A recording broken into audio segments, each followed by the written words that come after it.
വിളക്ക് കൊളുത്തിയിട്ട് ആരും നിലവറയിലോ പറയിൻ കീഴിലോ വയ്ക്കാതെ അകത്ത് വരുന്നവർ വെളിച്ചം കാണേണ്ടതിനെ തണ്ടിന്മേലത്രേ വയ്ക്കുന്നത്. തമ്പുരാൻ മഹത്തരമായൊരു ദീപം കൊളുത്തി പ്രവാചകനായ യോനായുടെ കയ്യിൽ കൊടുത്തു. അദ്ദേഹം ചെയ്തത് എന്താണെന്ന് നമുക്കറിയാം. അദ്ദേഹം ആ ദീപം അത് നിലവറയിൽ പറയിൻ കീഴിൽ ആർക്കും വെളിച്ചം കിട്ടാതെ ഒളിച്ചു വെക്കുവാൻ ശ്രമിച്ചു. വെളിച്ചം അത് മറ്റുള്ളവരെ അന്ധകാരത്തിൽ നിന്ന് മാറ്റി പ്രകാശത്തിലേക്ക് വഴി നടത്തേണ്ടതാണ്. പ്രകാശവാഹികളാണ് നാം എല്ലാവരും. ദൈവം കൊളുത്തിയ നല്ല തിരികൾ, ദീപസ്തംഭങ്ങൾ.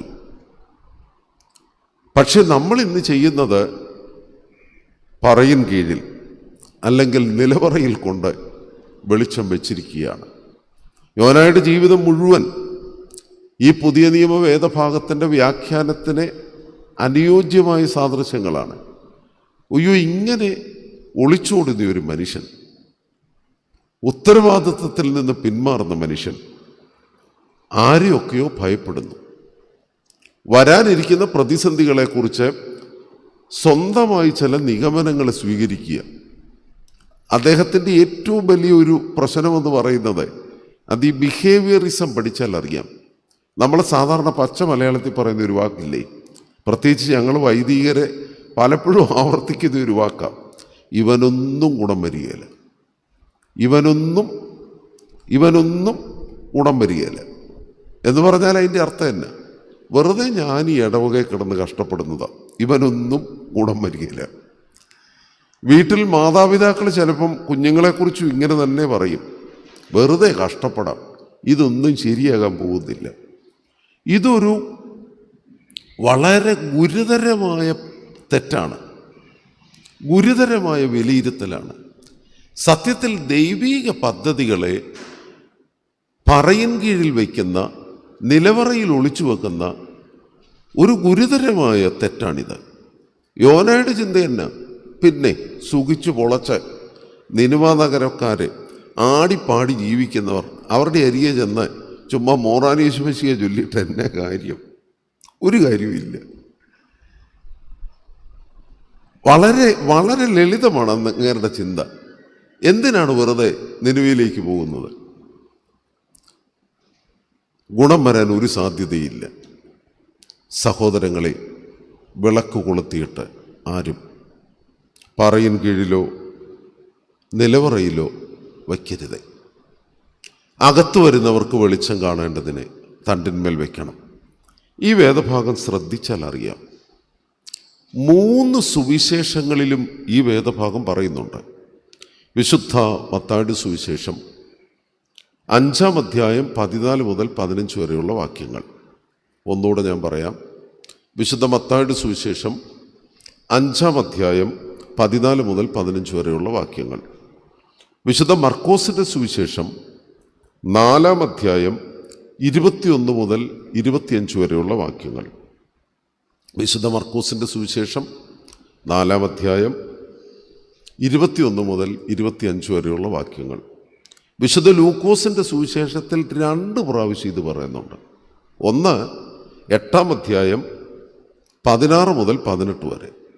രണ്ടാമത്തേതാണ് ഞാൻ വായിച്ചത് 11-ാം അധ്യായം 33 മുതൽ 36 വരെ.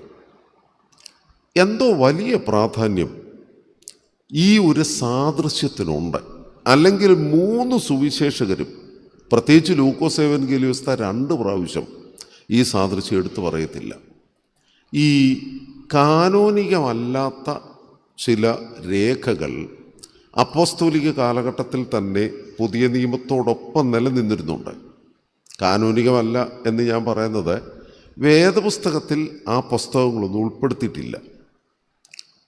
അങ്ങനെ ഒരു പുസ്തകമാണ് തോമാ ശ്ലീഹായുടെ സുവിശേഷം എന്നറിയപ്പെടുന്ന ഒരു പുസ്തകം.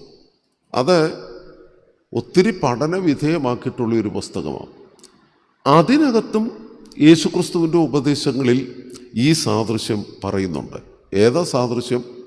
വിളക്ക് കൊളുത്തിയിട്ട് ആരും പറയിൻ കീഴിലോ നിലവറയിലോ വയ്ക്കത്തില്ല. അകത്തു വരുന്നവർ വെളിച്ചം കാണേണ്ടതിനെ തണ്ടിന്മേലത്രേ വയ്ക്കുന്നത്. തണ്ടിന്മേൽ ജ്വലിക്കേണ്ടിയ ദീപസ്തംഭം, അതാണ് കർത്താവിൻ്റെ മനസ്സിൽ നിറഞ്ഞു നിൽക്കുന്ന പ്രധാനപ്പെട്ട വിഷയം. വളരെ പ്രധാനപ്പെട്ട ഒരു വിശദീകരണം ഈ വേദഭാഗം നൽകുന്നത് ഗിരിപ്രഭാഷണത്തോട് ചേർന്നാണ് 3 സുവിശേഷകരും ഈ വേദഭാഗം രേഖപ്പെടുത്തിയിരിക്കുന്നത്. നിങ്ങൾ ലോകത്തിൻ്റെ വെളിച്ചമാകുന്നു, നിങ്ങൾ ലോകത്തിൻ്റെ ഉപ്പാകുന്നു. ഇതെല്ലാം യേശുക്രിസ്തു തൻ്റെ ശിഷ്യന്മാരെ കുറിച്ച് പറയുന്നതാണ്. നമുക്കറിയാം, ഈ ദനഹ പെരുന്നാൾ കഴിഞ്ഞാൽ ഒരു ഞായറാഴ്ച ഏവൻഗേലിയോൻ ഈ ഭാഗമാണ് ഉപയോഗിക്കുന്നത്, ഈ വേദഭാഗമാണ് വായിക്കുന്നത്. അതിനൊരു കാരണമുണ്ട്. ആ കാരണങ്ങളൊക്കെ ഞാൻ പറയുന്നത് ഇതൊന്നും പിതാക്കന്മാർ വെറുതെ ക്രമീകരിച്ചിട്ടുള്ളതല്ല. വലിയൊരു ഉദ്ദേശം എന്ന് വെച്ചാൽ വിശ്വാസ സമൂഹത്തെ ഓരോ കാലഘട്ടത്തിലും വിശ്വാസ ജീവിതത്തിൽ ഉറപ്പിച്ച് നിർത്തേണ്ടതിൻ്റെ പ്രാധാന്യം മനസ്സിലാക്കിക്കൊണ്ടാണ് വേദഭാഗങ്ങൾ പോലും പിതാക്കന്മാർ തിരഞ്ഞെടുത്തത്. ദനഹായിക്ക് ശേഷമാണ് ഈ അപ്പോസ്തോലന്മാരെ തിരഞ്ഞെടുക്കുന്ന സംഭവം. 70 അറിയിപ്പുകാരെയും 12 അപ്പോസ്തോലന്മാരെയും തിരഞ്ഞെടുത്ത് കർത്താവ് സുവിശേഷ പ്രവർത്തനത്തിന് അവരെ പറഞ്ഞയക്കുന്ന സന്ദർഭമാണ്. ആ സുവിശേഷ പ്രവർത്തനത്തിന് പറഞ്ഞയക്കുമ്പോൾ അതിൻ്റെ ആമുഖമായി കർത്താവ് പറയുന്ന സാദൃശ്യമാണ് ഈ വാക്യം. ചിലരുടെയൊക്കെ ശ്രദ്ധ മാറിപ്പോയെന്ന് തോന്നുന്നു. ഇപ്പം ഞാൻ പറഞ്ഞു നിർത്തിയത് എന്നതാ, കർത്താവ് 12 അപ്പോസ്തോലന്മാരെയും 70 അറിയിപ്പുകാരെയും വിളിച്ച് പ്രേക്ഷിത പ്രവർത്തനത്തിന് അവരെ അയക്കുന്നു. അയക്കുന്ന സന്ദർഭത്തിൽ അവർക്കൊരു പ്രചോദനം, ഊർജം ലഭിക്കാനായിട്ട് അവരോട് പറയുന്നതാണ്, നിങ്ങളിങ്ങോട്ട് നോക്കിക്കേ, വിളക്ക് കൊളുത്തിയിട്ട് ആരും പറ കൊണ്ട് മൂടി വെക്കത്തില്ല, നിലവറയിൽ കൊണ്ട് വെക്കത്തില്ല, തണ്ടിന്മേൽ വയ്ക്കും. എന്തിനാ തണ്ടിന്മേൽ വയ്ക്കുന്നത്? അകത്തു വരുന്നവർക്കെല്ലാം വെളിച്ചം കിട്ടണം. ഇത് പറഞ്ഞിട്ടാണ് കർത്താവ് അവരെ യാത്ര അയക്കുന്നത്. സൗജന്യമായി ലഭിച്ചു, സൗജന്യമായി കൊടുക്കണം. സത്യത്തിൽ ആരാണ് ഈ വിളക്ക്? ലോകത്തിന് രുചി വരുത്തുന്ന ഉപ്പ് എന്താണ്? ലോകത്തെ പ്രകാശിപ്പിക്കുന്ന സത്യവെളിച്ചം എന്താണ്? അവിടെയാണ് വളരെ പ്രധാനപ്പെട്ട ഈ വേദഭാഗത്തിൻ്റെ പിതാക്കന്മാർ പഠിപ്പിക്കുന്ന മനോഹരമായ വ്യാഖ്യാനം. സത്യത്തിൽ യേശുക്രിസ്തു നിങ്ങൾ ലോകത്തിൻ്റെ വെളിച്ചമാകുന്നു എന്ന് പറയുമ്പോൾ അതിൻ്റെ അർത്ഥം കർത്താവ് അവരോട് മനസ്സിലാക്കി കൊടുത്തു, അന്ധകാരമയമായ ലോകത്തെ, പ്രപഞ്ചത്തെ പ്രകാശിപ്പിക്കുന്ന സത്യവെളിച്ചം ഞാനാണ്.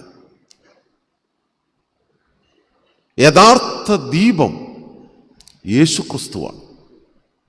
നമ്മുടെ ആരാധനകളിലെല്ലാം ഈ ഒരു കർത്താവ് ശോഭിച്ച വിളക്കാണ് എന്ന സാദൃശ്യം ഉടനീളമുണ്ട്. പ്രത്യേകിച്ച് ഈ ദുഃഖവെള്ളിയാഴ്ചത്തെ പ്രമിയോനിൽ യേശുക്രിസ്തുവിനെ ഗോകുൽത്താട് മുകളിൽ ക്രൂശിച്ചു. കർത്താവ് കുരിശുമരത്തിന്മേൽ കിടക്കുന്നു. കർത്താവിൻ്റെ മരണം, കുരിശിലെ മരണം വിശദീകരിച്ച പിതാക്കന്മാർ അതിനോടനുബന്ധിച്ച് നടന്ന പ്രകൃതിയിലെ സംഭവ വികാസങ്ങൾ മനസ്സിലാക്കി. സൂര്യൻ ഇരുണ്ടു, ചന്ദ്രൻ രക്തനിറമായി, പാറകൾ പിളർന്നു, കല്ലറകളിൽ അടക്കം ചെയ്യപ്പെട്ട മൃതന്മാർ ഉയർത്തെഴുന്നേറ്റു. പ്രകൃതിക്ക് തന്നെ വലിയ മാറ്റം.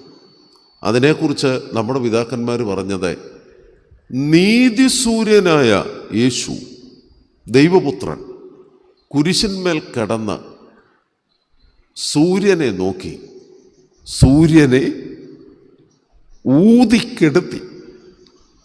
അതാണ് ഉപയോഗിച്ച വാക്ക്. സൂര്യൻ ഇരുണ്ടു പോയതിൻ്റെ കാരണം നീതിസൂര്യനായ കർത്താവ് കുരിശുമരത്തിന്മേൽ കിടന്ന് സൂര്യനെ നോക്കിയിട്ട് സൂര്യനെ ഊതി കെടുത്തി. നിങ്ങൾക്കറിയാം, നമ്മളൊക്കെ സന്ധ്യയാകുമ്പം ലൈറ്റ് ഇടും. പണ്ടൊക്കെയാണെങ്കിൽ വിളക്ക് കത്തിച്ചു വെക്കും. പക്ഷെ നേരം വെളുത്ത് കഴിയുമ്പം പിന്നെ വിളക്ക് കത്തിക്കത്തില്ല, വിളക്കൂതും. പകലുള്ള സമയത്ത് നമ്മൾ ലൈറ്റ് ഇടത്തില്ല. അതിനെക്കുറിച്ച് പറയുന്ന ഒരു നല്ല വാക്കുണ്ട്, എല്ലാ വിളക്കുകൾക്കും ഒരു സമയമുണ്ട്. ഏതാണ് സമയം? നീതി സൂര്യൻ ഉദിച്ചുയരുന്നത് വരെ. സത്യപ്രകാശം ഉദിച്ചുയർന്നപ്പോൾ മറ്റു വിളക്കുകളെല്ലാം കെട്ടുപോയി. ആ സത്യപ്രകാശമാണ് യേശുക്രിസ്തു. കർത്താവിനെയാണ് അപ്പോസ്തലന്മാർക്കും അറിയിപ്പുകാർക്കും ഒക്കെ തിരിച്ചറിയുവാൻ സാധിക്കത്തക്ക രീതിയിൽ മഹാദീപം അവരുടെ ഉള്ളിൽ കത്തിക്കഴിഞ്ഞപ്പോഴാണ് യേശുക്രിസ്തു പറഞ്ഞത്, ഇനി ഇത് പറയിൻ കീഴിൽ വയ്ക്കരുത്, നിലവറയിൽ കൊണ്ട് വയ്ക്കരുത്. ഇനി എന്നാ ചെയ്യണം? എന്ത് ചെയ്യണം? അകത്തു വരുന്നവർക്ക് പ്രകാശം കാണുവാൻ തണ്ടിന്മേൽ വയ്ക്കണം. നമ്മളൊന്ന് എന്ത് ചെയ്യും? നമ്മുടെ ശുശ്രൂഷയിൽ, ഈ ലോക ജീവിതത്തിൽ നമ്മൾ ഉയർത്തിപ്പിടിക്കേണ്ടത്, നമ്മൾ ഏറ്റവും അധികം നമ്മുടെ ശുശ്രൂഷാ ജീവിതത്തിൽ നമ്മൾ മറ്റുള്ളവർക്ക് പ്രകാശം നൽകാനായി ഉയർത്തിപ്പിടിക്കേണ്ടത് നമുക്ക് ജീവൻ നൽകിയ നമ്മുടെ രക്ഷകനും നമ്മുടെ കർത്താവും നമ്മുടെ ദൈവവുമായ യേശുക്രിസ്തുവിനെയാണ്. നമ്മൾ എന്തെങ്കിലും ഒന്ന് പ്രവർത്തിക്കുന്നുവെങ്കിൽ അത് നമ്മുടെ സാമർഥ്യമല്ല, നമ്മിൽ വസിക്കുന്ന പ്രകാശമായ കർത്താവ് മുഖാന്തരമാണ്. ഈ വിശുദ്ധന്മാരുടെ ജീവിതത്തെ വിലയിരുത്തിയാൽ അതിൽ കാണുന്നത് അവരൊന്നും അവരുടെ പ്രസിദ്ധിക്ക് വേണ്ടിയിട്ടോ അവരുടെ സാമർഥ്യമായിട്ടോ അവരുടെ പുണ്യമായിട്ടോ ഒന്നും പറയത്തില്ല. എല്ലാം എന്നെ സ്നേഹിച്ച് എനിക്ക് വേണ്ടി ജീവൻ അർപ്പിച്ച കർത്താവിന് വേണ്ടി. എന്തൊരു മനോഹരം! പക്ഷെ ഇന്ന് നമ്മൾ കാണുന്ന വേദനാജനകമായ ഒരു സാഹചര്യം എന്ന് പറയുന്നത്, ഈ ദീപം മാറ്റപ്പെട്ടിട്ട് മറ്റു പല ദീപങ്ങളും കൊളുത്തുവാനാണ് എല്ലാവരും വെമ്പൽ കൊള്ളുന്നത്. സഹോദരങ്ങളെ, യേശുക്രിസ്തു നഷ്ടപ്പെടാത്ത ഒരു ജീവിതം നമുക്കുണ്ടോ? ഈ സൺഡേ സ്കൂൾ പ്രസ്ഥാനത്തിലെ അല്ലെങ്കിൽ നമ്മുടെ ആത്മീയ സംഘടനകളിലെ പ്രവർത്തനങ്ങളൊക്കെ, അതൊക്കെ ഒന്ന് നമ്മളെ ഇടവക ജീവിതത്തിലൊക്കെ പ്രസക്തമാണ്. 12ാം ക്ലാസ് വരെ സൺഡേ സ്കൂൾ പഠിച്ചു. മാതാപിതാക്കൾക്കും അധ്യാപകർക്കും ഒക്കെ ഏറ്റവും വലിയൊരാഗ്രഹം പരീക്ഷയിൽ A+ കിട്ടണം. വന്നിപ്പോൾ ഇതെല്ലാം ഒരു മത്സരമായി തീർന്നു. 12ാം ക്ലാസ്സിലും A+. അത് കഴിഞ്ഞ് നേഴ്സിങ്ങിന് വേണ്ടി ബാംഗ്ലൂർ പോയി. ആദ്യത്തെ ഒരാഴ്ച എന്തൊരു വിഷമായിരുന്നു. രാവിലെ വൈകിട്ടും അമ്മയെ വിളിക്കും. ഒരാഴ്ച കഴിഞ്ഞപ്പോൾ പിന്നെ അങ്ങനെ വലിയ കാര്യമായി വിളിയൊന്നുമില്ല. പിന്നെ 2-3 ആഴ്ച കൂടുമ്പോൾ ഒന്ന് വിളിച്ചാലായി. അത് കഴിഞ്ഞ് 6 മാസം കൂടിയാലും വിളിക്കത്തില്ല. ചോദിച്ചു പിടിച്ചു വന്നപ്പോഴാണ് മനസ്സിലാകുന്നത് പഠിപ്പിക്കാൻ വിട്ടിടത്തൊന്നും ഇല്ല, അങ്ങ് പോയി. യാതൊരു നിയന്ത്രണവും ഇല്ലാതെ പോവുകയാണ്. അപ്പം ഈ 12 വർഷം പഠിച്ചു തന്നതാ. എല്ലാ ഞായറാഴ്ചയും വന്ന് വിശുദ്ധ കുർബാന അനുഭവിച്ചു. ഈ വിശുദ്ധ കുർബാന അനുഭവിച്ചതും ആരാധനയിൽ സംബന്ധിച്ചതും ഇതിലൂടെയൊക്കെ യഥാർത്ഥത്തിൽ ദൈവത്തെ കിട്ടുന്നുണ്ടോ? ദൈവത്തെ കിട്ടാത്ത ഒരു സാഹചര്യം. ഒരു കൊച്ചു പറഞ്ഞ സംഭവമാണ് രസകരം. അതിൻ്റെ വിവാഹമൊക്കെ ഉറപ്പിച്ചു കഴിഞ്ഞപ്പം പള്ളി വന്ന അച്ഛനോട് പറഞ്ഞ, അച്ഛൻ ഈ വിവാഹം നടത്താൻ മേല എന്ന് എനിക്കറിയാം, എന്നാലും പള്ളി മുറി വെച്ചാണേലും ഞങ്ങളെ ഒന്ന് അനുഗ്രഹിക്കണം. ചോദിച്ചു പറഞ്ഞു പിടിച്ചപ്പോഴാണ്, നമ്മുടെ കൂട്ടത്തിലുള്ളതല്ല, കൂടെ പഠിക്കുന്ന ഇതര മതസ്ഥനായ ഒരാളെയാണ് വിവാഹം കഴിക്കുന്നത്. അപ്പോൾ അച്ഛൻ ആദ്യം തന്നെ ചോദിച്ചു, എൻ്റെ മോളെ, നീ അങ്ങനെ ഒരു വിവാഹമൊക്കെ ക്രമീകരിച്ചതിൽ ഞാൻ നിന്നെ കുറ്റപ്പെടുത്തുന്നില്ല, പക്ഷേ എങ്ങനെയെങ്കിലും ആ പയ്യനെ നമ്മുടെ കൂടെ ഒന്ന് കൊണ്ടുവരാവോ? ഉടനെ ആ പെങ്കൊച്ചു പറഞ്ഞ മറുപടി എന്നാന്നു, അച്ഛാ അവരൊക്കെ ഭയങ്കര സ്ട്രോങ്, അവരൊക്കെ ഭയങ്കര സ്ട്രോങ്. അപ്പം നമ്മൾ എന്നതാ മനസ്സിലായില്ല, നമ്മളൊക്കെ വളരെ വീക്കാണെന്ന്. അതാണ് വിഷയം. നമ്മളൊക്കെ വളരെ വീക്കാണ്. എനിക്ക് ആ വാക്ക് സത്യത്തിൽ വല്ലാതെ മനസ്സിൽ കൊണ്ടിരിക്കുക ഇപ്പോഴും. വിശുദ്ധ കുർബാന എത്രയോ വർഷമായി അർപ്പിക്കുന്നു. ഈ വർഷത്തെ 3 നോയമ്പ് ജീവിതത്തിൽ എത്രാമത്തെ 3 നോയമ്പ് ആചരണ. എന്നാൽ പ്രധാനപ്പെട്ട സന്ദർഭം വരുമ്പം 3 നോയമ്പും പോയി, 50 നോയമ്പും പോയി, വർഷാന്തരങ്ങളായി സ്വീകരിച്ച യേശു ക്രിസ്തുവിനെയും വേണ്ട. അവരൊക്കെ ഭയങ്കര സ്ട്രോങ് ആണ്. നമുക്ക് ഇത്രയെല്ലാം ഉണ്ടായിട്ടും ഇപ്പോഴും നമ്മൾ വളരെ വീക്കാണ്. അതാണ് ഈ വലിയ ഭക്തി കാണുമ്പോഴേ ശ്രദ്ധിച്ചോണം. എവിടെയോ ചില അപകടം ഒളിച്ചിരിപ്പുണ്ട്. എന്താ അപകടം എന്നറിയാവോ? വെറും അഭിനയമാണെന്നുള്ളതാണ് അപകടം. ഒത്തിരി അഭിനയിച്ച പലർക്കും ഈ വെളിച്ചം നിലവറയിൽ സൂക്ഷിക്കാനല്ലാതെ തണ്ടിന്മേൽ വയ്ക്കുവാൻ സാധിച്ചിട്ടില്ല. അതേസമയം പിതാവായ പോളിക്കർപ്പോസ് പറഞ്ഞു, 86 വർഷം ഞാൻ എൻ്റെ കർത്താവിനെ എൻ്റെ ദൈവമായി സ്വീകരിച്ചു. ഈ 86 വർഷവും എനിക്കൊരു ദോഷവും സംഭവിച്ചില്ല. ഞാൻ അവനെ ഉപേക്ഷിക്കത്തില്ല. അതായിരുന്നു അപ്പോസ്തോലന്മാരുടെ ശക്തി, അപ്പോസ്തോലിക സഭയുടെ ശക്തി, ആദിമസഭയുടെ ശക്തി. സഹോദരങ്ങളെ, യേശു ക്രിസ്തു നമ്മുടെ കർത്താവാണ്. യേശു ക്രിസ്തു നമ്മുടെ രക്ഷകനാണ്. യേശു ക്രിസ്തു നമ്മുടെ ദൈവമാണ്. ഇത് നമ്മുടെ എല്ലാ പ്രസ്ഥാനങ്ങളിലൂടെയും, നമ്മുടെ പഠന രീതികളിലൂടെയും, നമ്മുടെ കുടുംബജീവിതത്തിലൂടെയും നമ്മുടെ കുഞ്ഞുങ്ങൾക്ക് പകർന്നു നൽകാനാണ് ദൈവം നമ്മെ വിളിച്ചു വേർതിരിച്ചിരിക്കുന്നത്. അതാണ് ഏറ്റവും പ്രധാനപ്പെട്ടത്. അത് കഴിഞ്ഞ് പെരുന്നാളും ആഘോഷവും സാമൂഹ്യ പ്രവർത്തനവും സേവനവും ഒക്കെ ഉള്ളൂ.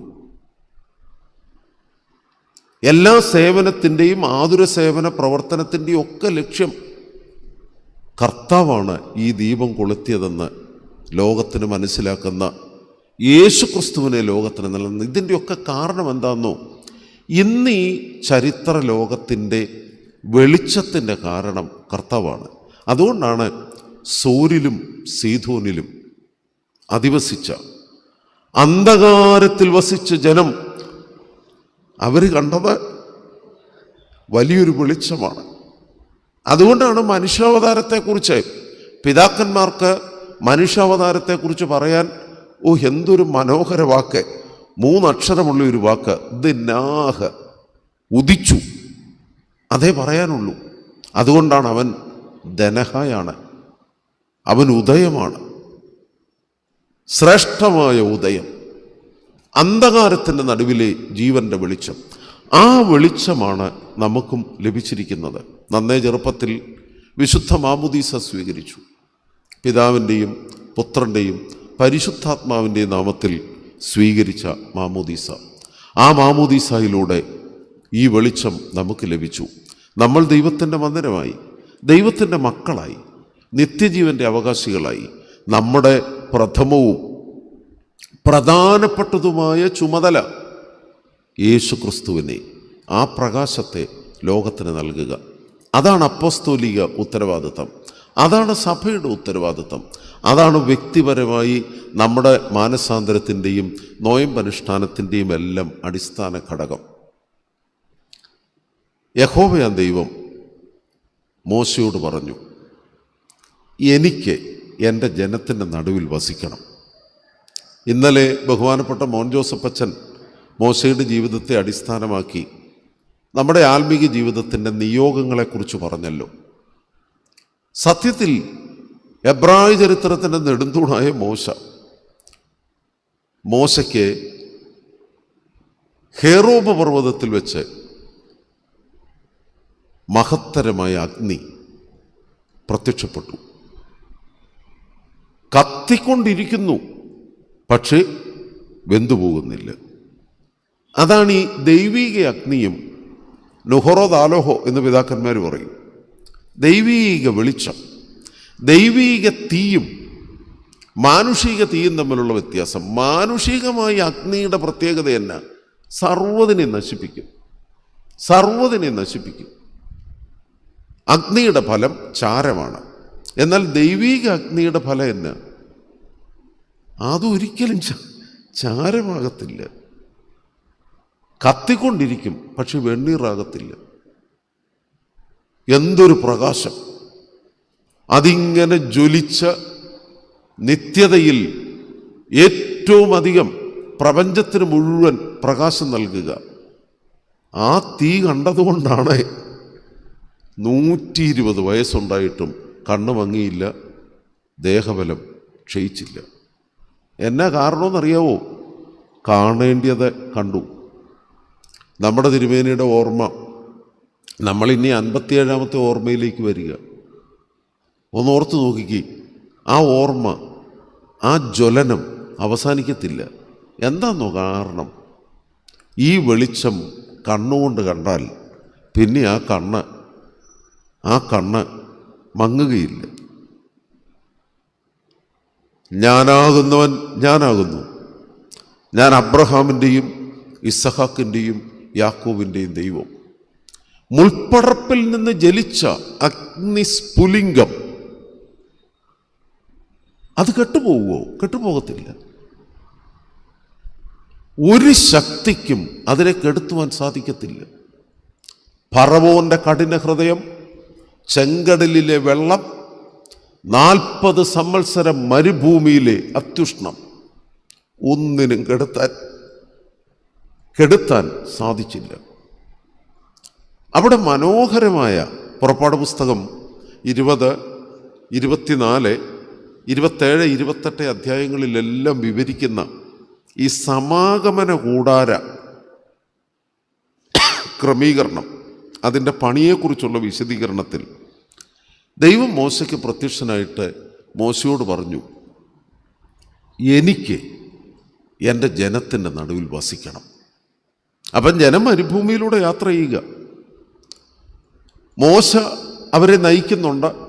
അഹറോനും ഹൂരും അതുപോലെ തന്നെ നൂൻ്റെ മകനായ യോശുവ എന്ന ബാല്യക്കാരനൊക്കെ ഉണ്ട് കൂടെ. പക്ഷെ കർത്താവ് ഇതെല്ലാം നോക്കിയിട്ടും തമ്പുരാനെ പിന്നെയും ആഗ്രഹം കിടക്കുകയാണ്, ആഗ്രഹം മനസ്സിൽ നിറങ്ങുകയാണ്. അതുകൊണ്ടാണല്ലോ പറയുന്നത്, എനിക്കെൻ്റെ ജനത്തിൻ്റെ നടുവിൽ വസിക്കണം, നീ എനിക്കൊരു കൂടാരം, ജനത്തിൻ്റെ നടുവിൽ എനിക്ക് വേണ്ടി ഒരു കൂടാരം വേണം. ഒന്ന് ഓർത്ത് നോക്കിക്കേ, സ്വർഗം എൻ്റെ സിംഹാസനം, ഭൂമി പാദപീഠം, സർവപ്രപഞ്ചത്തിലും നിറഞ്ഞിരിക്കുന്ന ദൈവം. ആ ദൈവത്തിന് പിന്നെയും ഒരു കൂടാരത്തിൻ്റെ ആവശ്യമുണ്ടോ? അവിടെയാണ് ഈ ദൈവം തൻ്റെ സ്നേഹം അത് വെളിപ്പെടുത്തുന്നുവെങ്കിലും ആ സ്നേഹം മനുഷ്യർക്ക് മനസ്സിലാകാതെ വരുമ്പം മനുഷ്യന് മനസ്സിലാകാൻ വേണ്ടി ദൈവം ചില ക്രമീകരണം നടത്തും. അതിനെയാണ് ഈ ലിറ്റാർജിക്കൽ എക്സ്പ്രഷൻ എന്ന് പറയുന്നത്. അതാണ് ഈ ആരാധനാപരമായി ദൈവം തൻ്റെ സ്നേഹം വെളിപ്പെടുത്തുന്നത്. മോശ കൂടാരം ചമച്ചു. ആ കൂടാര വാതിക്കൽ 7 തണ്ടുകളിന്മേൽ എപ്പോഴും ജ്വലിച്ചിരിക്കുന്ന ഒരു നിലവിളക്ക്. ഈ നിലവിളക്ക് കത്തിച്ചു കഴിഞ്ഞപ്പം അതിനുശേഷമാണ് സാക്ഷിയൻ പെട്ടകവും അതുപോലെ തന്നെ കെറൂബുകളും അവിടെ ദൈവതേജസ്സും എല്ലാം. പക്ഷേ കൂടാരം വാതിക്കൽ നിലവിളക്ക് കത്തിച്ചു വെച്ചു. എന്നിട്ട് അഹറോനോടും മോശയോടും പറഞ്ഞു, വിളക്ക് കെടരുത്. സത്യത്തിൽ മോശയുടെ ഉത്തരവാദിത്തം, അതുവരെ ഉണ്ടായിരുന്ന ഉത്തരവാദിത്തം, പ്രത്യേകിച്ച് ഈ ജനത്തിൻ്റെ പ്രശ്നങ്ങൾ പരിഹരിക്കുക, അവരെ പല ഗ്രൂപ്പുകളായി തിരിക്കുക, ഈ യാത്രയിലെ ഓരോ വിഷയങ്ങൾ, പ്രത്യേകിച്ച് വെള്ളം ഇല്ലാതെ വരുമ്പം വെള്ളം കൊടുക്കുക, ഭക്ഷണം ഇല്ലാതെ വരുമ്പോൾ ഭക്ഷണം കൊടുക്കുക, അതൊക്കെ പല ഉത്തരവാദിത്തം. പക്ഷെ പെട്ടെന്നാണ് ഉത്തരവാദിത്തം മാറ്റിയത്. നിന്റെ ഉത്തരവാദിത്തം എന്നാണെന്നറിയാവോ? എന്താ ഉത്തരവാദിത്വം? ഈ കൂടാരവാതിക്കലെ വിളക്ക് കടരുത്. ഇന്നും എബ്രായ പൗരോഹിത്യത്തിൻ്റെ ഏറ്റവും പ്രധാനപ്പെട്ട ചുമതല ഇതാണ്. കൂടാരത്തിലെ വിളക്ക് കടരുത്. കാരണം ഞാൻ അത്രമാത്രം ആഗ്രഹിക്കുന്നു എൻ്റെ ജനത്തോടുകൂടെ വസിക്കുവാൻ. വെളിപ്പാട് പുസ്തകത്തിൽ ഈ മഹാദീപം, ആ ദീപത്തിൻ്റെ പശ്ചാത്തലത്തിലാണ് 7 സഭകൾക്കുള്ള ദൂത് നൽകുന്നത്. അവിടെ പറയുന്നത് നിലവിളക്കുകളുടെ നടുവിലൂടെ നടക്കുന്ന സർവശക്തനായ ദൈവം. ഇത് പഴയ നിയമ കാലഘട്ടത്തിൽ തന്നെ തമ്പുരാൻ സാദൃശ്യത്തിലൂടെ വെളിപ്പെടുത്തിയതാണ്. സഹോദരങ്ങളെ, വിശുദ്ധ മാമോദീസായിലൂടെ എത്ര മനോഹര നിമിഷമായിരുന്നു. വലത്തെ കൈ കൊണ്ട് വലത്തെ കൈയെ പിടിച്ച് മശിഹാ തമ്പുരാനെ നിന്നിലും ദീർഘദർശിമാരും ശ്ലീഹന്മാരും പിതാക്കന്മാരും മുഖാന്തരം നിന്നാൽ പരമേൽപ്പിക്കപ്പെട്ടിട്ടുള്ള സകല വിശ്വാസത്തിലും ഞാൻ വിശ്വസിക്കുന്നു. യഥാർത്ഥത്തിൽ നമ്മുടെ ജീവിതത്തിലേക്ക് ഈ നോയമ്പിൻ്റെ കാലഘട്ടത്തിൽ മാനസാന്തരത്തിൻ്റെ അനുഭവത്തിൽ കടന്നു വരേണ്ടത്. ഈ സകല പിതാക്കന്മാരെ ഓർക്കുന്ന ദിവസം ഏവൻഗേലിയോന് ശേഷമുള്ള ഒരു പാട്ടുണ്ട്. അത് ചിലപ്പം ഞാൻ ചൊല്ലിയ തെറ്റിപ്പോവായിരിക്കും. ദീപത്തണ്ടിന്മേലേഴു ദീപം സ്ഥാപിച്ചാൻ മൂശാം വിശ്വാസിനിയാം സ്മൂനിക്ക് പുത്രന്മാരേഴുണ്ടായി. ആദിപജ്യോതിസെങ്ങും വ്യാപിച്ചപ്പോൾ ലോകം ശോഭിച്ചു. കഷ്ടപ്പാടെല്ലാമേറ്റു ധർമ്മിഷ്ഠന്മാർ വെണ്ണീറായി. പാരം വീര്യത്തെ തൻ പോരാട്ടക്കാർക്കേകി തൻ സ്മരണം ഭൂലോകത്തിൽ സമ്മാനിച്ച ശക്തൻ സ്തുത്യൻ തന്നെ. പുതിയ നിയമസഭ ഈ വെളിച്ചത്തിൻ്റെ വ്യാഖ്യാനം എത്ര മനോഹരമായിട്ടാണ് സുവിശേഷത്തിൻ്റെ അർത്ഥതലത്തിലേക്ക് കൊണ്ടുവരുന്നത്. 7 ദീപ തണ്ടുകൾ, ആ നിലവിളക്ക് കൂടാരത്തിൽ മോശ സ്ഥാപിച്ചു. പിതാക്കന്മാർ പെട്ടെന്ന് മറ്റൊരു സാദൃശ്യം പറഞ്ഞ എന്നാന്നോ, അമ്മ ശ്മൂനിക്ക് രക്തസാക്ഷിയായി സഭയുടെ ദീപമായി ശോഭിച്ച ശ്മൂനി മൊർത്ത ശ്മൂനിക്ക് 7 പുത്രന്മാരുണ്ടായിരുന്നു. ആ അമ്മയുടെ കൺമുൻപിൽ വെച്ച് ഈ 7 പുത്രന്മാരെയും പുറജാതി രാജാവ് കൊന്നുകളഞ്ഞു. പക്ഷേ സഭ പഠിപ്പിച്ചത് സമാഗമന കൂടാരത്തിൽ മോശ സ്ഥാപിച്ചത് ഭൗതികമായ 7 തണ്ടുള്ള നിലവിളക്കാണെങ്കിൽ അപ്പോസ്തോലിക സഭ എത്ര മനോഹരമായി വിശുദ്ധന്മാരുടെ ജീവിതമെന്ന ദീപങ്ങൾ കൊളുത്തി. അതാണ് ലോകത്തിനെ, നീതിസൂര്യനായ യേശുവിനെ ലോകത്തിനെ പ്രകാശിപ്പിച്ച ദീപങ്ങൾ. ഇത് സഭയുടെ അതിശ്രേഷ്ഠമായ പാരമ്പര്യമാണ്. അവർ പറയുന്നത് പലരും കത്തി അമർന്നു, പക്ഷേ അന്ധകാരം നിറഞ്ഞ ലോകത്തിൽ ക്രിസ്തു എന്ന പ്രകാശത്തെ അവർ മുഖാന്തരം നൽകി. സെബസ്ത്യ കടലിൽ 40 സഹതന്മാർ ഭയങ്കരമായ ശൈത്യത്തിൽ അവരെ എടുത്ത് വെള്ളത്തിലേക്ക് ഇട്ടു. ആ സഹതന്മാർ 40 പേരും മരവിച്ചു മരിച്ചു. പക്ഷെ പിതാക്കന്മാർ പറഞ്ഞത് അങ്ങനെയല്ല. അതിശൈത്യത്തിൻ്റെ നടുവിൽ ശോഭിച്ച 40 ദീപങ്ങൾ, അതാണ് ഈ തണ്ടിന്മേൽ ശോഭിക്കേണ്ട വിളക്കിൻ്റെ രണ്ടാമത്തെ മനോഹരമായ അർത്ഥതലം. പ്രത്യേകിച്ച് വിശുദ്ധ മത്തായിയുടെ സുവിശേഷത്തിൽ ഇത് വളരെ വ്യക്തമായി ഈ വേദഭാഗത്തിൽ തന്നെ പറയുന്നു. മറ്റുള്ളവർ നിങ്ങളുടെ നല്ല പ്രവൃത്തികൾ കാണുന്നതിന് നിങ്ങളുടെ വെളിച്ചം അവരുടെ മുമ്പിൽ പ്രകാശിപ്പിക്കണം. യഥാർത്ഥത്തിൽ ഒന്നാമത് വിളക്ക് യേശുക്രിസ്തുവാണെങ്കിൽ ആ വിളക്ക് വഹിക്കുന്ന നമ്മെ സംബന്ധിച്ച് വിശുദ്ധന്മാരുടെ ജീവിതവും നന്മ പ്രവൃത്തികളുമാണ് യഥാർത്ഥത്തിൽ പ്രശോഭിക്കേണ്ട രണ്ടാമത്തെ വിളക്ക്. ഒരു സൈക്കിൾ യാത്ര എന്ന് വെച്ചാൽ ഈ കൊച്ചു പിള്ളേർക്കൊക്കെ, പ്രത്യേകിച്ച് ആൺപിള്ളേർക്കൊക്കെ 8ാം ക്ലാസ് മുതൽ അവന്മാർക്ക് ഭയങ്കരമായൊരു താല്പര്യമാണ്, ഒരു സൈക്കിൾ വാങ്ങിത്തരണം കേട്ടോ. പിന്നെ നമ്മൾ എവിടുന്നേലും പൈസയൊക്കെ ഉണ്ടാക്കി ഒരു സൈക്കിൾ വാങ്ങിച്ചു കൊടുക്കും. സൈക്കിളെ കയറി കഴിഞ്ഞാൽ കൂട്ടുകാരെല്ലാം കൂടി വഴിയിലൂടെ ഇങ്ങനെ സൈക്കിളെ പോകും. അപ്പം അമ്മ പറഞ്ഞു, എടാ സൈക്കിളെ പോകുന്നത് നല്ലതാണ്, സൂക്ഷിക്കണം. പക്ഷെ ഒരു കാര്യം ചെയ്യണം, ഇടതുവശം ചേർന്നേ പോകാവുള്ളൂ. എല്ലാവരും കൂടെ 6-7 പേരെ കൊച്ചു പിള്ളേർ കൂട്ടുകാരുണ്ട്. അവന്മാർ 7 സൈക്കിളിൽ ഇങ്ങനെ പോവുകയാണ്.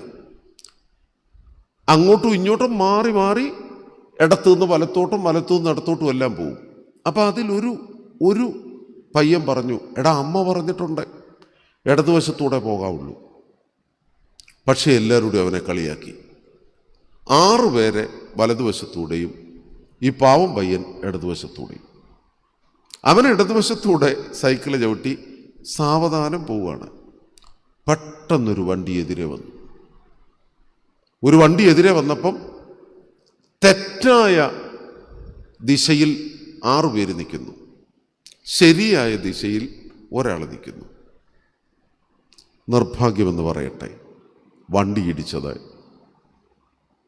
ഇടത് സൈഡിൽ നിയമമനുസരിച്ച് അമ്മ പറഞ്ഞത് കേട്ട് സൈക്കിള് ചവിട്ടിയ പയ്യനിട്ട് വണ്ടി ഇടിച്ചു. അമ്മയുടെ പ്രാർത്ഥനയായിരിക്കും.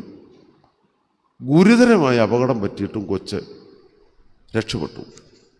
പക്ഷെ അവനെ ആശുപത്രി ചെന്ന് കണ്ടപ്പോൾ അവനോട് വർത്തമാനം പറയാൻ തുടങ്ങിയപ്പം, മോനെ കുഴപ്പമൊന്നുമില്ലല്ലോ, ദൈവം രക്ഷിച്ചു എന്ന് പറഞ്ഞപ്പോഴും അവൻ പറഞ്ഞൊരു വാക്കുണ്ട്, ഇടത്തെ സൈഡിൽ നിന്നിട്ടും ആ അങ്കിൾ ഇടിപ്പിച്ചത് എന്നെയാണല്ലോ.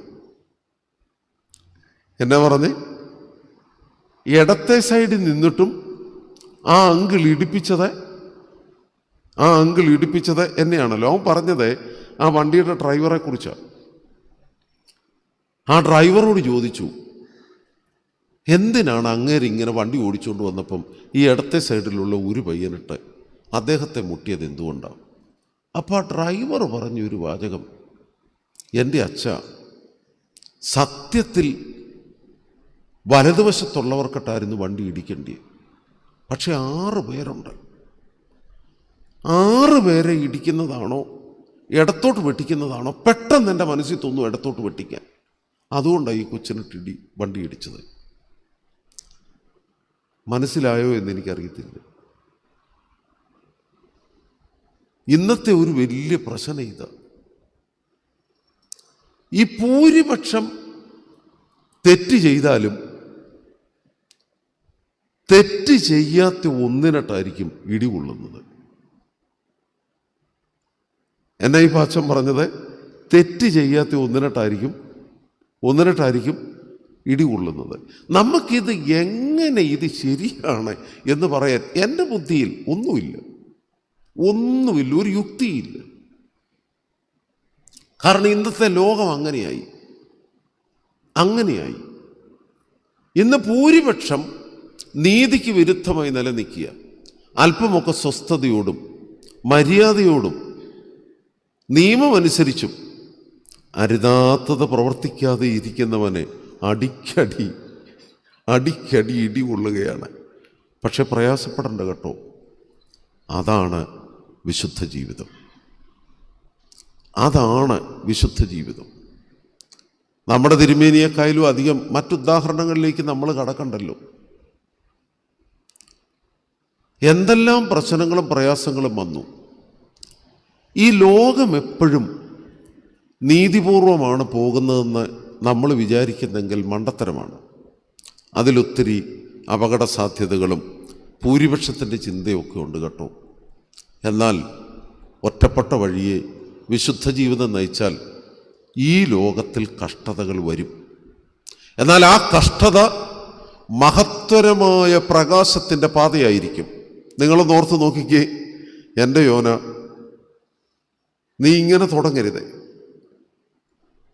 എന്തുമാത്രം മനുഷ്യരാണ് നിലവിൽ വിഷമിക്കുന്നത്. നീ അവരോട് ചെന്നൊന്ന് പറയണം, ഈ പ്രവൃത്തികളൊക്കെ ഉപേക്ഷിക്കണം, മാനസാന്തരപ്പെടണം.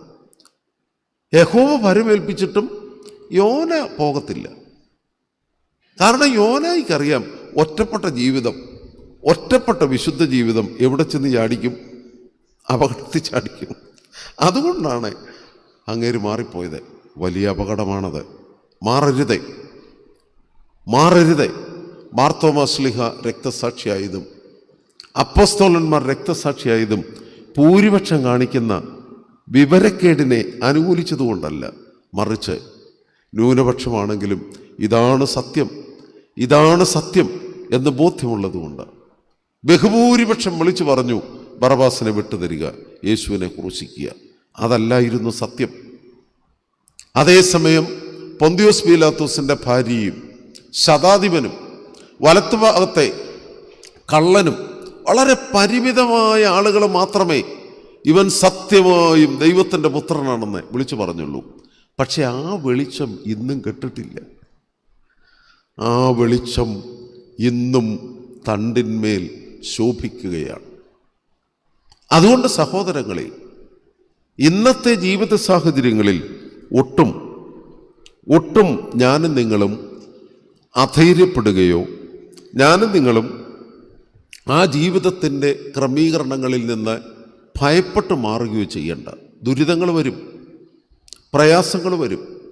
ചിലപ്പം ഞാൻ മുമ്പേ പറഞ്ഞതുപോലെ, എന്നിട്ടും ആ അങ്കിൾ എന്നെ ഇടിപ്പിച്ചല്ലോ എന്ന് വേദനിക്കുന്ന കുഞ്ഞ് പറഞ്ഞതുപോലെ, എൻ്റെ ദൈവമേ, എന്നിട്ടും എനിക്കിതാണല്ലോ വന്നത് എന്നൊക്കെ ചിന്തിച്ചേക്കാം. വിഷമിക്കണ്ട. മഹാദീപം കൈപൊള്ളാതെ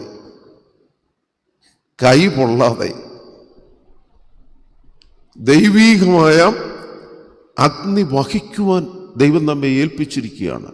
സ്രോപ്പേന്മാരിൽ ഒന്ന് യാഗപീഠത്തിൽ നിന്ന് കുടിൽ കൊണ്ടൊരു തീക്കനലെടുത്തു. തീക്കനലെടുത്തത് കുടിൽ കൊണ്ടാണ്. ഈ ഗമൂർത്തോ തർവോദോ എന്ന് രണ്ട് വാക്കുകളുണ്ട്. കൊടിൽ കൊണ്ടൊരു തീക്കനലെടുത്തു. പക്ഷെ തീക്കനൽ എടുത്തു കഴിഞ്ഞപ്പോൾ എന്നാ ചെയ്തെന്നറിയാവോ? കയ്യിൽ പിടിച്ചു. തീക്കനൽ കയ്യിൽ പിടിച്ചു. തീക്കനൽ കയ്യിൽ പിടിക്കുക എന്നത് അത്ര നിസ്സാരമായ ചുമതലയല്ല. പക്ഷേ തീക്കനൽ കയ്യിൽ പിടിക്കുക എന്നത് അതൊരു വലിയ നിയോഗമാണ്. പ്രാർത്ഥന, ദൈവമേ നീ പരിശുദ്ധനാകുന്നു എന്ന് ചൊല്ലുന്ന പ്രാർത്ഥന പോലെ തന്നെ ഗൗരവമാണ് നമ്മൾ അനുഭവിക്കുന്ന കഷ്ടതയും പ്രാർത്ഥനയാണ്. കഷ്ടതയും ആരാധനയാണ്. നിന്ദയും ദുരിതങ്ങളുമെല്ലാം പ്രാർത്ഥനകൾ തന്നെയാണ്. കയ്യിൽ പിടിക്കുന്ന തീക്കട്ടകളാണ്. നിങ്ങൾക്കറിയാവോ, ആരാധനാ ഭാഷയിൽ ദൈവത്തിന് വേണ്ടി ഉപയോഗിക്കുന്ന ആവർത്തിച്ചു വരുന്ന പദം തീക്കട്ടയാണ്, അഗ്നിയാണ്. വിശുദ്ധ കുർബാന കൊടുക്കുമ്പോൾ പറയുന്നത് തന്നെ കടങ്ങളുടെ പരിഹാരത്തിനും പാപങ്ങളുടെ മോചനത്തിനുമായി കർത്താവ് യേശു മിശിഹായുടെ തിരുശരീര രക്തങ്ങളാകുന്ന തീക്കട്ട. കാര്യം, ഈ ശരീരത്തിലേക്ക് ഈ തീക്കട്ട വരുമ്പോൾ ഒത്തിരി വിഷമാകട്ടോ, പക്ഷേ തീക്കട്ട ഈ ശരീരത്തെ ജ്വലിപ്പിക്കും. അതുകൊണ്ടാണ് വിശുദ്ധ ലൂക്കോസിന്റെ സുവിശേഷത്തിൽ 11-ാം അധ്യായം 33-ാം വാക്യത്തിൽ ഇത് പറഞ്ഞതിന് ശേഷം ഉടനെ പറയുന്നൊരു വാക്കുണ്ട്: ശരീരത്തിൻ്റെ വിളക്ക് കണ്ണാണ്. കണ്ണ് ചൊവ്വുള്ളതെങ്കിൽ ശരീരം മുഴുവൻ പ്രകാശിതമായിരിക്കും. കണ്ണ് ദോഷമുള്ളതാണെങ്കിൽ ശരീരം മുഴുവൻ ഇരുണ്ടിരിക്കും. അപ്പം നന്മ പ്രവൃത്തികളും വിശുദ്ധ ജീവിതത്തെയും കോർത്തിണക്കിയാണ് ഈ മഹാദീപത്തെക്കുറിച്ച് അപ്പോസ്തലന്മാരെ കർത്താവ് ഓർമ്മിപ്പിക്കുന്നത്. സഹോദരങ്ങളെ, നമ്മുടെ ജീവിതത്തിൽ ഈ തീക്കട്ട നമുക്ക് വലിയ വ്യത്യാസം വരുത്തട്ടെ, നമ്മെ ശുദ്ധീകരിക്കട്ടെ. നോയമ്പനിലൂടെയും ഉപവാസത്തിലൂടെയും യഥാർത്ഥത്തിലുള്ള ശരിയായ ദീപസ്തംഭങ്ങളായി ക്രിസ്തുവിനെ വഹിക്കുന്നവരായി നമുക്ക് തീരാം. മൂന്നാമത്തെ വ്യാഖ്യാനത്തിലേക്ക് പെട്ടെന്ന് വരട്ടെ. അല്പം സമയം കടന്നുപോയി എന്ന് എനിക്കറിയാം. വിശുദ്ധ മദ്ബഹായിൽ ത്രോണോസിന്മേൽ തിരി കത്തിക്കും. മദ്ബഹായുടെ തിരശീല വലിക്കുമ്പോഴെല്ലാം പ്രായമുള്ള അച്ഛന്മാർ ശുശ്രൂഷക്കാരോട് നേരത്തെ തന്നെ പറയും, എടാ ശ്രദ്ധിച്ചോണം, തിരി കത്തിക്കാതെ തിരശീല വലിക്കരുത്. ഓടിച്ചെന്ന് ചിലർ തിരശീല വലിക്കും, പക്ഷേ ത്രോണോസെ തിരിയൊന്നും കത്തിക്കാതിരിക്കും. മണ്ടത്തരമാണ്, അങ്ങനെ ചെയ്യരുത്. തിരി കത്തിക്കണം, തിരി കത്തിച്ച് തിരശീല വലിക്കാവുള്ളൂ. കാരണം ഇതിനൊക്കെ വലിയ വലിയ അർത്ഥമാണ്. മഹാദീപം കൊളുത്തപ്പെട്ടിരിക്കുകയാണ്. ത്രോണോസിന്മേൽ തിരികൾ കത്തിച്ചു വച്ചിരിക്കുന്നു. അതാണ് ഒന്നാമത്തെ അർത്ഥം. കാരണം ജീവൻ്റെ അപ്പം ത്രോണോസിന്മേൽ, സിംഹാസനത്തിന്മേൽ വയ്ക്കപ്പെട്ടിരിക്കുന്നു. അതുകൊണ്ടാണ് അവിടെ തിരി കത്തിക്കുന്നത്. ആ കൂട്ടത്തിൽ മെഴുകുതിരിക്കാലുകളുള്ള മറ്റൊരു ത്രോണോസ് ഉണ്ട്. അതേതാണ്? ഏവൻഗേലിയോൻ മേശയാണ്. ഏവൻഗേലിയോൻ മേശയിലും തിരുവചനം വായിക്കുമ്പോൾ ദീപം അല്ലെങ്കിൽ മെഴുകുതിരി കത്തിക്കും. എന്നോടൊരു ശുശ്രൂഷക്കാരൻ ചോദിച്ചത്, ഞങ്ങൾ വേദപുസ്തകം വായിക്കുമ്പം തിരി പിടിക്കണ്ട എന്ന് വെച്ചാൽ തിരി കത്തിച്ച് പിടിക്കണ്ട, അച്ഛൻ വായിക്കുമ്പം 2 സൈഡിലും തിരി കത്തിച്ച് പിടിക്കണം. അച്ഛൻ എന്നാ ഇത്ര പ്രത്യേകത? നിങ്ങളൊക്കെ വീട്ടിൽ വൈകിട്ട് വേദപുസ്തകം വായിക്കുമ്പോൾ തിരി കത്തിക്കണം കേട്ടോ. പിതാവായ ജോൺ ക്രിസോസ്റ്റം പറയുന്നത് എല്ലാ വീട്ടിലും ഒരു ത്രോണോസ് ഉണ്ടാകണമെന്ന്. എല്ലാ വീട്ടിലും ഒരു ത്രോണോസ് ഉണ്ടാകണം. അദ്ദേഹം പറയുന്നത് ഒരു കുരിശ്, 2 മെഴുകുതിരി, അവിടെ തന്നെ വേദപുസ്തകവും വെക്കണം. ഒരു കുരിശ്, 2 മെഴുകുതിരിക്കാലുകൾ, വേദപുസ്തകം. അത് വയ്ക്കുന്ന ഒരു ത്രോണോസ് എല്ലാ വീട്ടിലും ഉണ്ടാകണം. അദ്ദേഹം പറയുന്ന മനോഹരമായൊരു പദം, പള്ളി എന്ന് പറഞ്ഞാൽ അതിൻ്റെ ഏറ്റവും പ്രധാനപ്പെട്ട അവസ്ഥ, പള്ളിയുടെ പ്രാഗ് രൂപം, അത് വീടാണ്. ഹോം ചർച്ച്, വീടാണ് ശരിയായ പള്ളി. ശരിയാണ്. യഥാർത്ഥത്തിൽ ഞങ്ങളൊക്കെ അച്ഛന്മാരാന്ന് പറയും. സത്യത്തിൽ സുറിയാനി പാരമ്പര്യത്തിൽ കശീസ്തോ എന്നൊരു പദമുണ്ട്. കശീശ പുരുഷനായ അച്ഛൻ, മെയിൽ ഫോമാണ്. കശീസ്തോ എന്നൊരു പ്രയോഗം സുറിയാനി പാരമ്പര്യത്തിലുണ്ട്. ആശ്രമങ്ങളുടെയും ഈഹിതായ പാരമ്പര്യത്തിലൊക്കെ ഉണ്ടെന്നാണ് പറയുന്നത്. പക്ഷേ അതിലപ്പുറമായൊരു വ്യാഖ്യാനം നമ്മുടെ പിതാക്കന്മാർ കൊടുക്കുന്നുണ്ട്. നമ്മുടെ വീടുകളിൽ വേദപുസ്തക വായനയും വേദപുസ്തക പഠനവും നടക്കണം. ആ ദൈവവചനമാണ് മൂന്നാമത്തെ വിളക്ക്. അതുകൊണ്ടാണ് വേദപുസ്തകത്തിൻ്റെ 2 സൈഡിലും തിരി കത്തിച്ചു പിടിക്കുന്നതും വേദപുസ്തകം വായിക്കുന്നതും. അച്ഛൻ്റെ പ്രാധാന്യമല്ല കേട്ടോ, വായിക്കുന്ന തിരുവചനത്തിൻ്റെ പ്രാധാന്യം.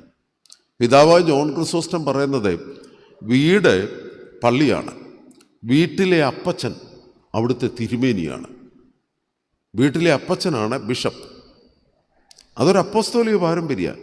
ഈ ബിഷപ്പിൻ്റെ ചുമതല തന്നെ, ബിഷപ്പിൻ്റെ ഏറ്റവും വലിയ ചുമതല വേദപുസ്തകം വായിക്കുക, വേദപുസ്തകം പഠിപ്പിക്കുക.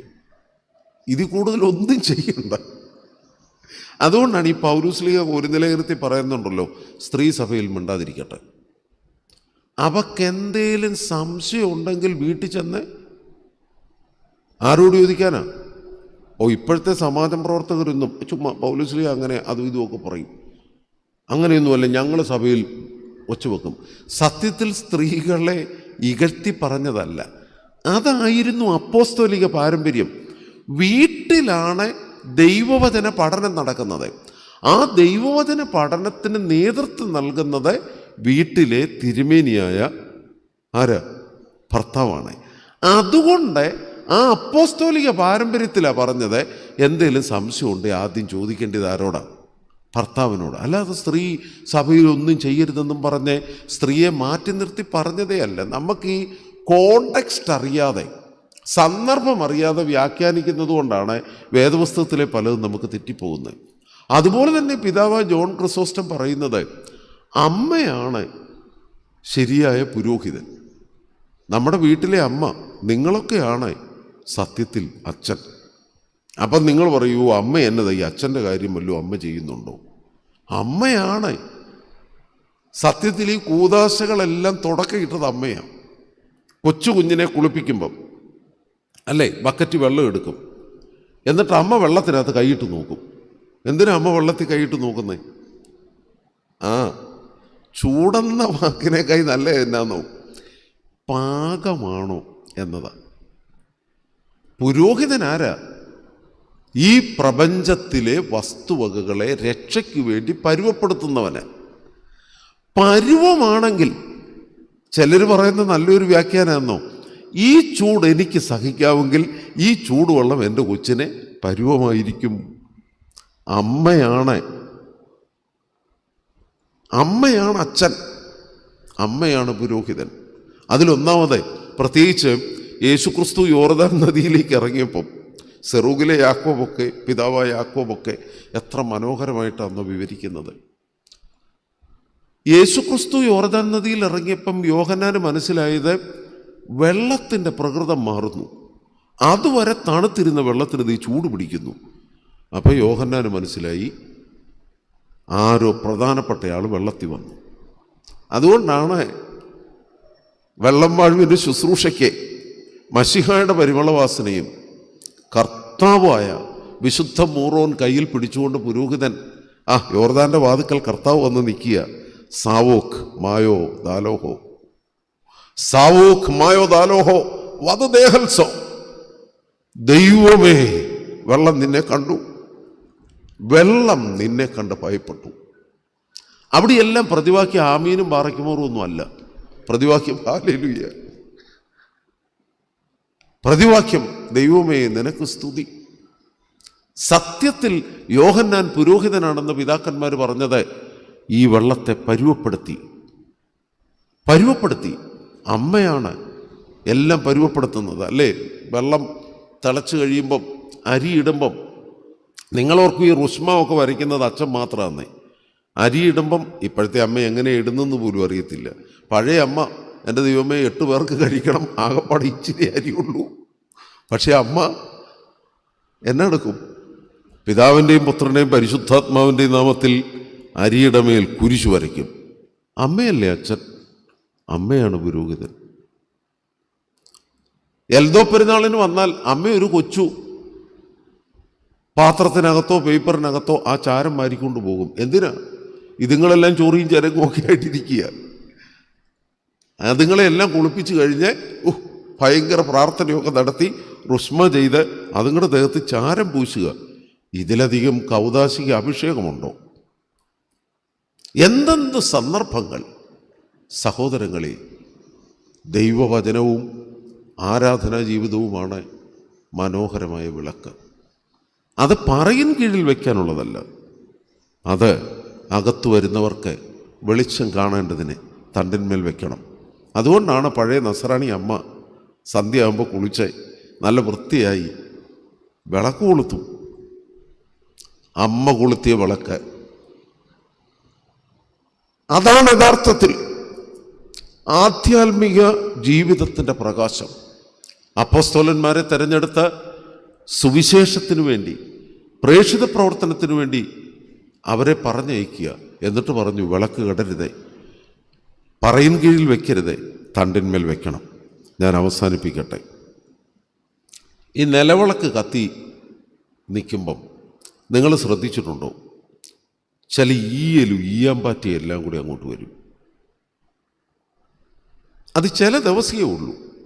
ഭയങ്കര ഈയലും അതുപോലെ തന്നെ ചില ചെറിയ ഈ പാറ്റയൊക്കെ വരും, ചില ജീവികൾ. അതോടി ഈ വിളക്കിൻ്റെ അരിയയിലോട്ട് പറന്നു വരും. കാര്യം വെട്ടം കാണുന്ന അതുങ്ങൾക്ക് എന്തോ ഒരു വിഷയമാണ്. പക്ഷേ ശ്രദ്ധിച്ചാൽ അറിയാം, അതുങ്ങൾ വിളക്കും കെടുത്തും ആ കൂട്ടത്തിൽ തന്നെ അതുങ്ങളുടെ ചിറകും കരിഞ്ഞു പോകും. ഞാൻ ഈ മഹാദീപത്തെക്കുറിച്ചുള്ള നമ്മൾ എല്ലാവരും ഒരുമിച്ച് ചിന്തിച്ച ഈ സന്ദർഭം, ഇതിനൊരനുബന്ധമുണ്ട്. ആ അനുബന്ധം എന്താണെന്നോ? ദീപം ശോഭിക്കണം, അത് തണ്ടിന്മേൽ വയ്ക്കണം. അത് യേശുക്രിസ്തുവാണ്. വിശുദ്ധന്മാരും വിശുദ്ധ പ്രവർത്തനങ്ങളുമാണ്. എല്ലാറ്റിലും ഉപരി നമ്മുടെ കുടുംബജീവിതത്തിലും നമ്മുടെ ജീവിതത്തിൻ്റെ ഏറ്റവും പ്രഥമമായ കടമയുമായി കർത്താവ് പരമേൽപ്പിച്ച സുവിശേഷമാണ്, ദൈവവചനമാണ്. എന്നാൽ ആ കൂട്ടത്തിൽ ഓർക്കണം, ചിലരെങ്കിലും വിളക്ക് കെടുത്തും പറവകളായി തീർന്നിരിക്കുന്നു. എന്നാ ഈ പാച്ചൻ പറഞ്ഞ വാക്ക്? വിളക്ക് കെടുത്തും